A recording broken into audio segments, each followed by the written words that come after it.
اعوذ باللہ من الشیطان الرجیم بسم اللہ الرحمن الرحیم ان الذین تولوا منکم یوم التقى الجمعان انما استزلهم الشیطان ببعض ما کسبوا ولقد عفا اللہ عنہم ان اللہ غفور حلیم یا ایہا الذین آمنوا لا تکونوا کالذین کفروا وقالوا لاخوانہم اذا ضربوا فی الارض او کانوا غزا لو کانوا عندنا ما ماتوا وما قتلوا لیجعل اللہ ذلک حسرۃ فی قلوبہم واللہ یحیی ویمیت واللہ بما تعملون بصیر صدق اللہ مولانا العظیم۔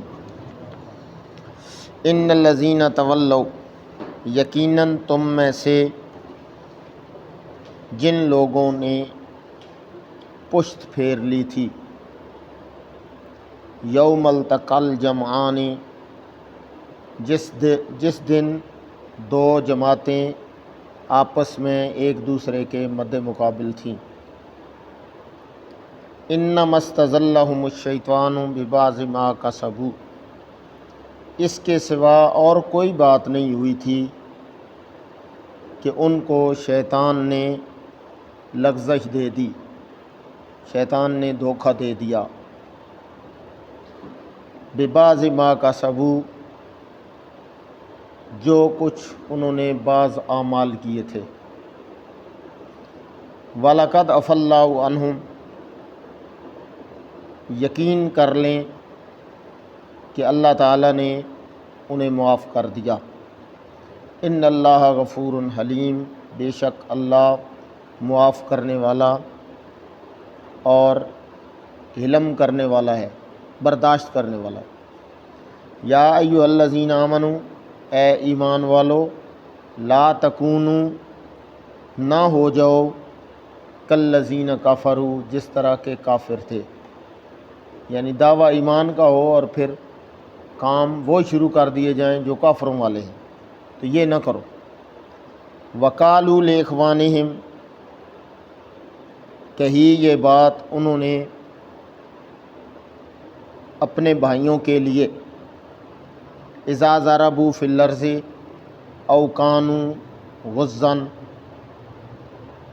جب وہ کسی سرزمین کے لیے سفر میں نکلے یا جہاد میں شریک ہوئے، لو کانوا عندنا، اگر آپ ہمارے پاس رہتے، ما ماتوا، تو تمہیں موت نہ آتی، وما قتلوا، اور نہ قتل کیے جاتے، لیجعل اللہ ذالک، تاکہ اللہ تعالیٰ اس بات کو ان کے دلوں میں، ذالک حسرۃ فی قلوبہم، موجب حسرت بنا دے ان کے دلوں میں، واللہ یحیی و یمیت، حالانکہ اللہ تعالیٰ ہی زندگی دینے والا اور موت دینے والا ہے، واللہ بما تعملون بصیر، اور اللہ خوب جانتا ہے جو کچھ تم عمل کرتے ہو۔ پھر رب تعالیٰ نے دوبارہ، اور اس کا ایک میں نے نقطہ بیان کیا تھا کہ ایک تو وہ ہیں جنہوں نے فوراً اپنی غلطی تسلیم کر لی، تو اللہ نے ان کے لیے فوری اعلان بھی کیا، واللہ ذو فضل علی المؤمنین، اور پھر دوبارہ فرمایا کہ جو اپنی بات پہ اڑ گئے اور مختلف قسم کی باتیں شروع کر دی،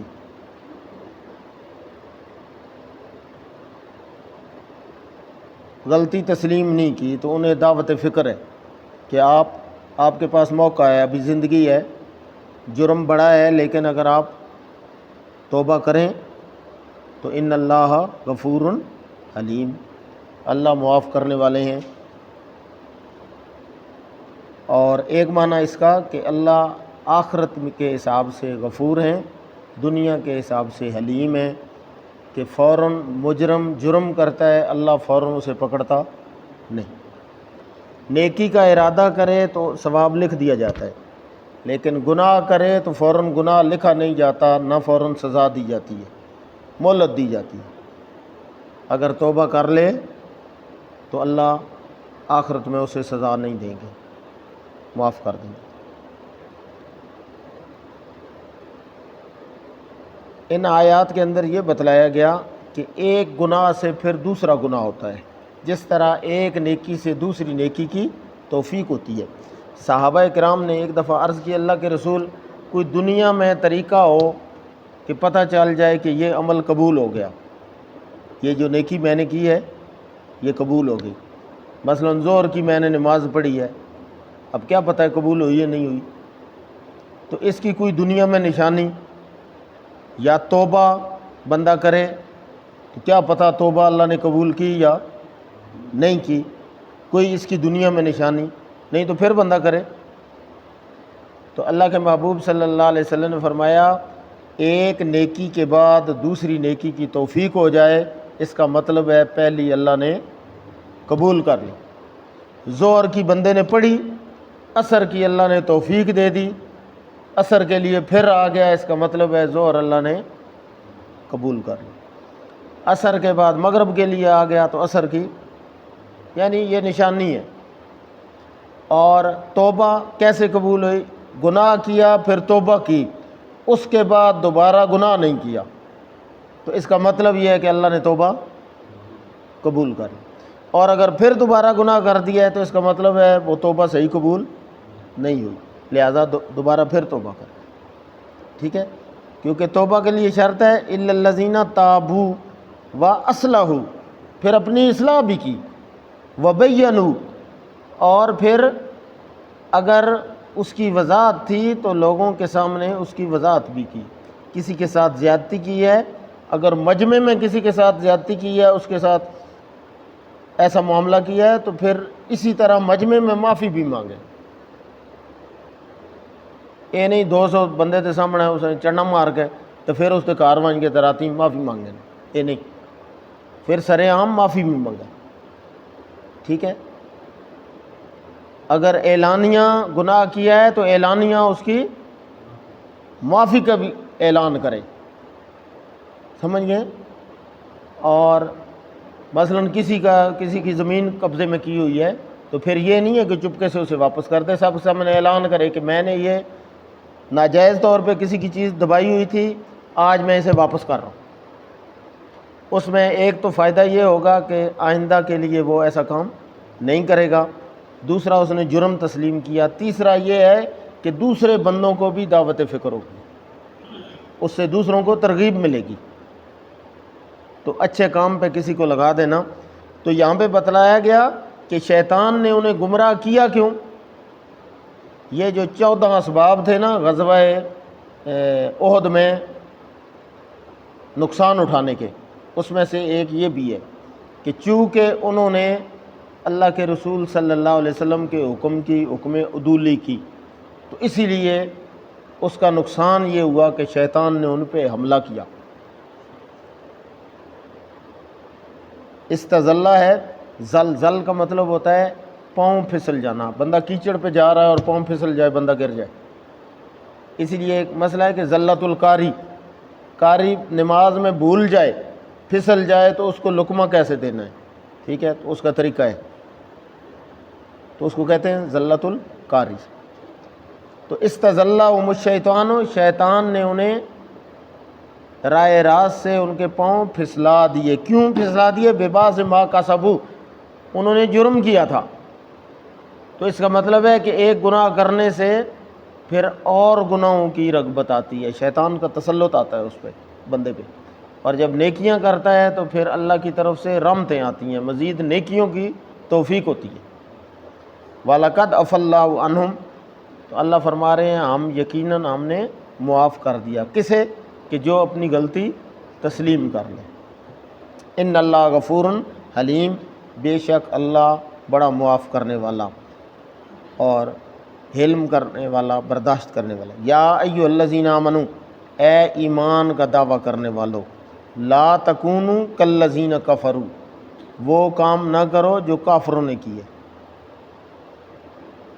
ایمان کا دعویٰ کرے اور کام کافروں والے کرے، اسے کہتے ہیں منافق، اسے کیا کہتے ہیں؟ ظاہری طور پہ ہو مسلمان، اندر سے کیا ہو؟ کافر، یہ ہے منافق، اور منافق کی سزا کافر سے زیادہ ہے۔ ان المنافقین فی الدرک الاسفل من النار، جہنم کے سب سے نچلے طبقے میں منافق ہوں گے، اس کے اوپر کفار اور مشرکین ہوں گے۔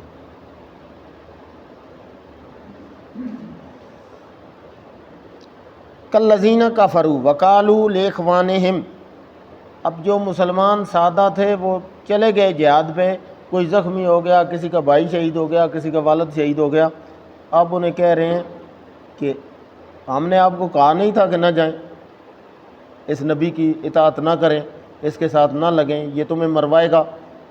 اب وہی ہوا ہے نا جو ہم نے کہا تھا۔ اب اوپر سے کلمہ پڑھ رہے ہیں اور ساتھ ہیں، ٹھیک ہے۔ اور غزوہ احد میں 300-350 بندہ لے کے عبداللہ ابن ابی نکل گیا تھا، بھائی جی ہماری بات نہیں مانے گی، یہ آپ ہمیں مروائیں گے، ہمیں فائدہ کوئی نہیں۔ اور پھر کہہ رہا ہے کہ یہ واپس آئیں گے تو ہم ان ذلیلوں کو مدینے سے نکالیں گے۔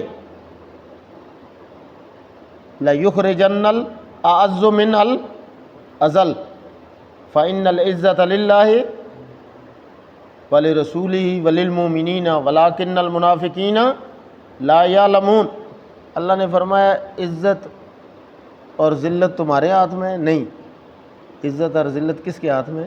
رب تعالیٰ کے ہاتھ میں۔ اللہ نے فرمایا ہم نے عزت اپنے لیے رکھی، اپنے رسول کے لیے رکھی، اور میرے اور میرے رسول پہ ایمان لانے والوں کے لیے، عزت صرف ان کے لیے۔ منافق تو ذلیل ہوں گے، اس دنیا میں بھی ذلیل اور آخرت میں بھی ذلیل۔ اب جب وہاں سے نکلے 300 بندہ لے کے نکل آیا تو ذلت تو ہوئی، مسلمانوں کو تو فتح ہو گئی، مال غنیمت بھی نہیں ملا، سب کے سامنے مشہور بھی ہو گیا، اور پھر جو باتیں گھر میں بیٹھ کے کر رہا تھا اللہ نے سورہ منافقون نازل کر کے اس کے نفاق کو بھی ظاہر کر دیا کہ یہ بکواس اس نے کی ہیں، کہ کہہ رہا ہے یہ جب ذلیل آئیں گے نا، ہم عزت دار لوگ ہیں، ہم انہیں ذلیل کر کے مدینے سے نکالیں گے۔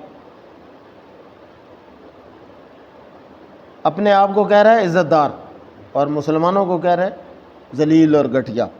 تو رب تعالیٰ نے فرمایا کہ یہ باتیں کرتے رہتے ہیں اور کرتے رہیں گے، تم بھی جو سادہ لوگ مسلمان ہیں انہیں سمجھایا گیا کہ ان کی باتوں میں آپ نے نہیں آنا۔ عندنا ما ماتوا وما قتلوا، یہ اگر جاتے تو نہ یہ مارے جاتے نہ یہ قتل ہوتے۔ لیجعل اللہ ذلک حسرۃ فی قلوبہم،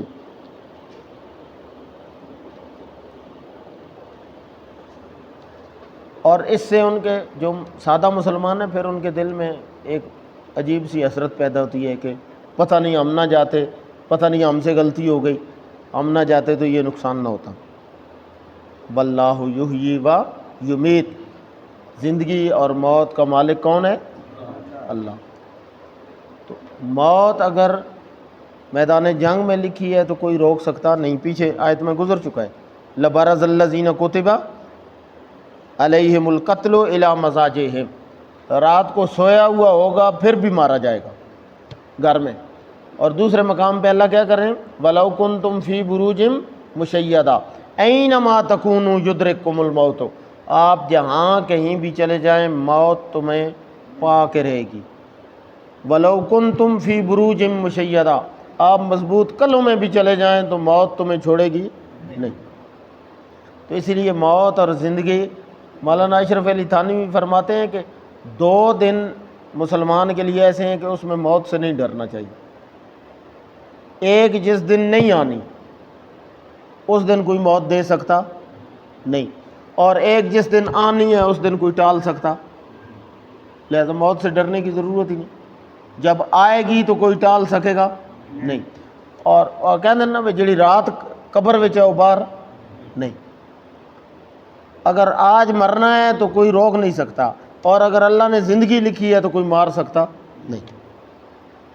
واللہ بما تعملون بصیر، اللہ فرماتے ہیں جو تم عمل کر رہے ہو، کوئی نیک کر رہا ہے، کوئی بد کر رہا ہے، کوئی ظاہر کر رہا ہے، کوئی چھپ کے کر رہا ہے، کوئی دنیا کے لیے کر رہا ہے، کوئی آخرت کے لیے کر رہا ہے، یہ جتنا کچھ کر رہے ہو یہ سارے کا سارا رب العالمین ریکارڈ کر رہے ہیں اور اسے دیکھ رہے ہیں۔